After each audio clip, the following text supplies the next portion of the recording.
Hello, beautiful people. Welcome to 6.4. Our SWABAT is to simplify expressions with rational exponents.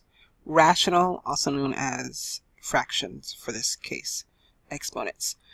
Let A and B be real numbers, M and N be rational numbers. The following properties are true. Now, here's the thing about these properties. We actually learned these before. They're no different than what we did earlier in the school year. So remember, a power, when you're multiplying and you have the same base, you add the exponents. A power to a power, you multiply. This is kind of like the distributive property, so you distribute it there and get A to the M, B to the M. If you have a negative exponent, you move it down to make it positive. If it's negative in the bottom, you move it up. And then if you're dividing and they have the same base, instead of adding, you subtract your exponents. And then the same distributive portion happens here. If you're looking at these, you can take a moment and pause the screen if you'd like. And then just look at kind of the difference between this, what we're doing now, and what we did before. The only difference here is it's fractions. Only difference. If you're looking at this example, this is one way to do it. Another way, if you have 16 times 9, you would get 144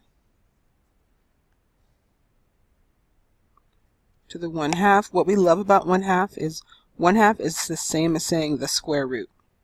So, what's the square root of 144? 12. Same thing that we get there. Super duper important. Today, 1/2 exponents is the same as saying square root. I'll show you why in just a bit. For this one, we have 36 to the negative 1/2. We moved it down, and we would get 1/6. Another way to look at it, though, is 36 is just 6 squared. Oopsie. And then that to the negative 1/2. Remember, a power to a power, you multiply them. So 2 times negative 1/2 is 6 to the negative 1, which is also 1/6. What is the point of me saying that? The point of me telling you that is that you can kind of choose your own adventure here. You don't have to do the same step first that I take first. You can do your own step if something else calls out to you. My only request is that you follow through with that problem until the very, very end, and then check your answer to make sure that you're getting the same thing. If you messed up, it could be one of two things. Either one, the way that you made did not exactly follow these properties, or two, you just made one small mistake somewhere along the way with your arithmetic. So let's do a couple, 2, 3 examples and see how we do. So first thing I want to show you is how to go from a radical to an exponent. And if it's not copied well on your paper, make sure that you can see this. This is a to the first power. So my solution for this is going to be a to the 1/n. Whatever this is, if it's the nth root, it becomes the 1/n. This is the nth root, so that's always going to be in my denominator. And then whatever your exponent in here is still going to be your positive number, your numerator. Remember, this nth root is the same as this nth root, same as this nth root, Alright, so with that in mind, go ahead, let's try to rewrite this in exponential form, meaning I don't want to see the radical sign, I want to see exponents instead. So this 2 is to the first power, this will be 2 to the 1/3, and then this will be y to the squared over 3. That's it. Okay, you have a couple ways to do this one. What feels most natural for me is going to be to go ahead and make this as 6 squared. And then a squared, distributing this exponent here and here. And then this is 6 to the 2/4, and then a to the 2/4, which is always, I do want you to reduce your fractions though. And then 6 to the 1/2. I don't know where that line is there. Ignore it. It looks like I'm just trying to edit myself. 6 to the 1/2, a to the 1/2. Let's just rewrite it.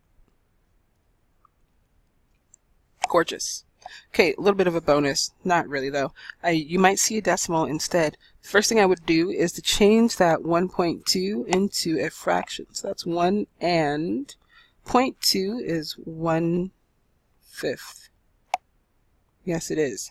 And then I'll multiply and add. So 5 times 1 is 5, plus 1 is 6/5. So I'm looking at 5 in... Oh, I skipped one. My fault. Don't get mad at me. For this example, I'm going from this exponent to a radical. So, yeah, that's a bummer. Sorry, guys. I'll fix it. And then this is going to be 6 over 5, and you're going to let you do number 3 by yourself though, because this is actually like way harder. What goes on the outside is going to be the 5th, and then this is m to the 6th power.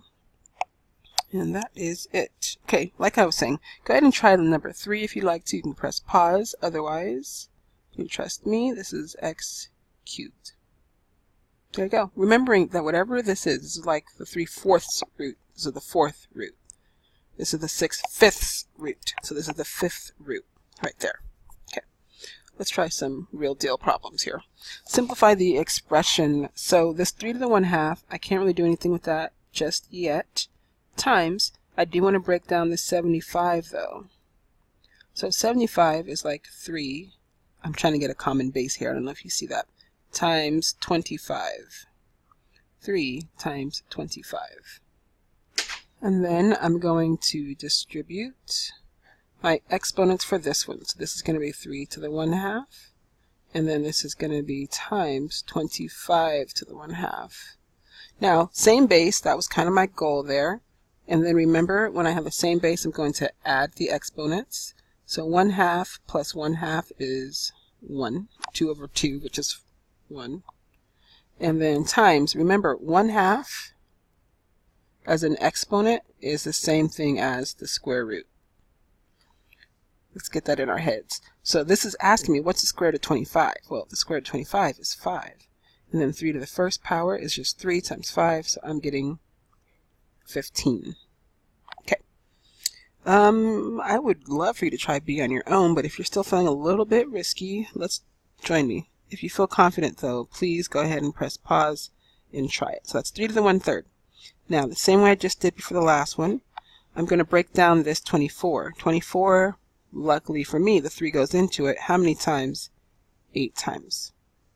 I'm going to distribute, so this is 3 to the 1/3 times 3 to the 1/3 times 8 to the 1/3.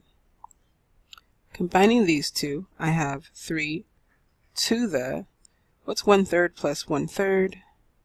2/3 times, now this is the cubed root, not like the square root. This is like saying the cubed root of 8. And 8 I do love because it's actually a perfect cube.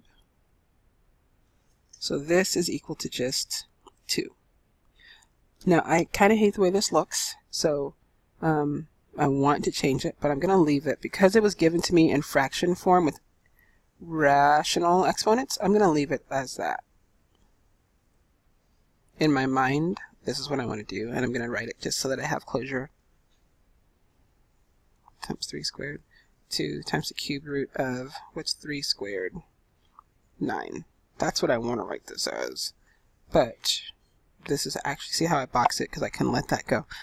This is fine because it started off in radical notation. If when you're doing your homework you find that, oh, I got this but the book says this, just be able to kind of go back and forth freely. Okay, find each product or quotient. Find each product or quotient. So I do need them to have the same base, and it looks like they do, but the issue is that how do I combine these? Kind of tricky unless I have radical exponents. So I'm going to put this as a 1, and so this is 1/2 times 5. I'm going to put a 1 here for my exponent, 1/3, and I'm going to add these. So my common denominator for 1/2 plus 1/3 is 6. So times 3 over 6 plus 2 over 6, I get 5 to the 2 over 6. Plus that is 5 over 6. But, Houston, we have a problem. That's not how they gave it to me originally. They gave it to me in radical form. So I'm going to now go back to radical form and put a 6 here. It's the 6th, 5/6. So I'm taking the 6th root, and then I have 5 to the 5th in here. Typically, if the number is like a bigger number like 5, and then the exponent is to a large number, I would just leave it like this and be fine. But you can use your calculator to multiply out 5 times 5 times 5 times 5 times 5 if you prefer. Again, when you're checking your answer, if you get this, but then the book has a really, really large number, you can leave it in either form. Just know that they are the same representations. Okay, looking at B, I do want to simplify this, but I'm looking at them and they don't have the same bases, not so much. But a good tip for us is going to be to always try to break these down as much as possible. So the 16, yeah, it's 4 squared, but can you break it down more? I think we can. 16 is 4 times 4, and then that's 2 times 2 times 2 times 2. So I'm going to write that as 2 to the 4th power, and this is still the cubed root of that, over the 5th root of, well, 4 I could break down. I know that's 2 squared. Okay, a little bit of fraction action. So I'm going to have 2. Now what's your exponent here? What goes on the top and what goes on the bottom? Well, this is the 3rd root, so it's broken down into thirds. And then the top is 4. And then for the denominator, I have 2 over 5.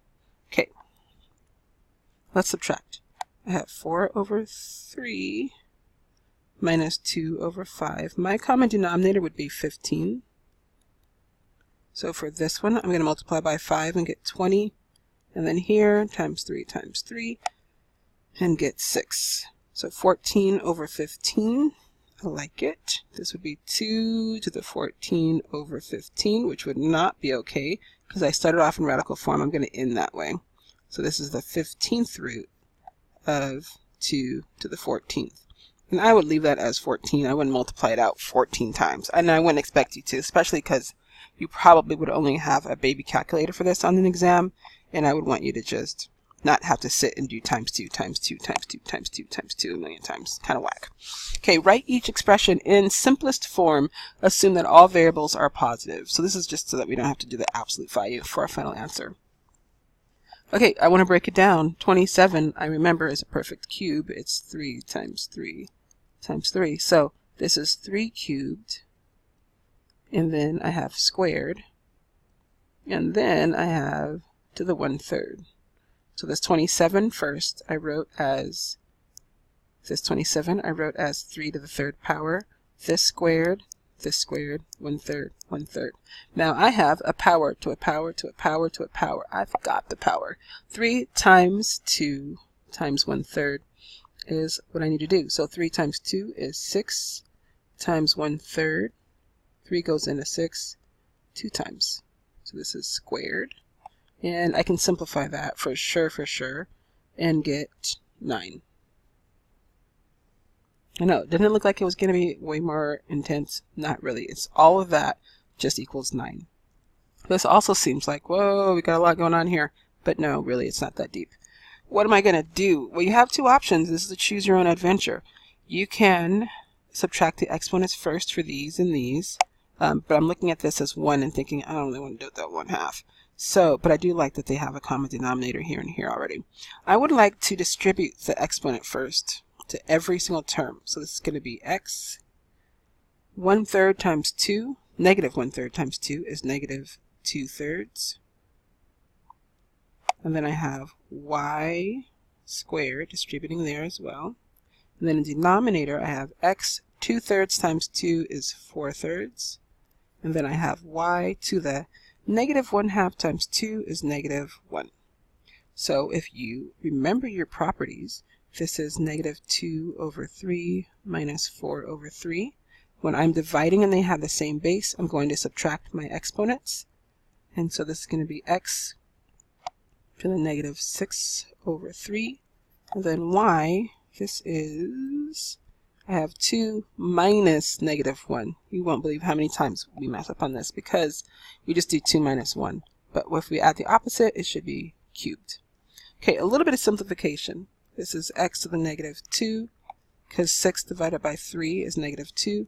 And then y cubed, remembering I cannot have negative exponents, so I'm going to move that down to make it positive. I have y cubed up top. All right, let's try one more. And if you would like to, you can do this on your own. I'd be impressed. However, let's first, you can choose your own adventure, but I'm looking at this and I kind of want to simplify the numbers. So what goes into 12 and 75? 3. 3 goes into 12 4 times. 3 goes into 75 25 times. And now I'm going to distribute the exponent. So that 4 is to the 1/2 power. The 8, what's half of 8, or 8 times 1/2 is 4. And then I have 25 to the 1/2 power. And then I have y. Where does that 8 come from? That's weird. I know, I'm fixing it. Don't worry. Okay, my bad. Sorry, guys. What should that be? That should be x to the 4th. So then 10 times 1/2, or half of 10, is 5. Okay, remember, square root and half as an exponent are the same. So this is saying the square root of 4. Again, 4 to the 1/2 is the same as saying the square root of 4, which is 2. X to the 4th, I'm great with. 25 to the 1/2 is the same as saying the square root of 25, which is 5. And then y to the 5th, I'm good with. All right, well, there we go, beautiful people. I hope that you enjoy this as much as I do, because it combines two things, exponents and fractions. Fraction fun for everyone. Thanks again, and have a great day. Bye-bye.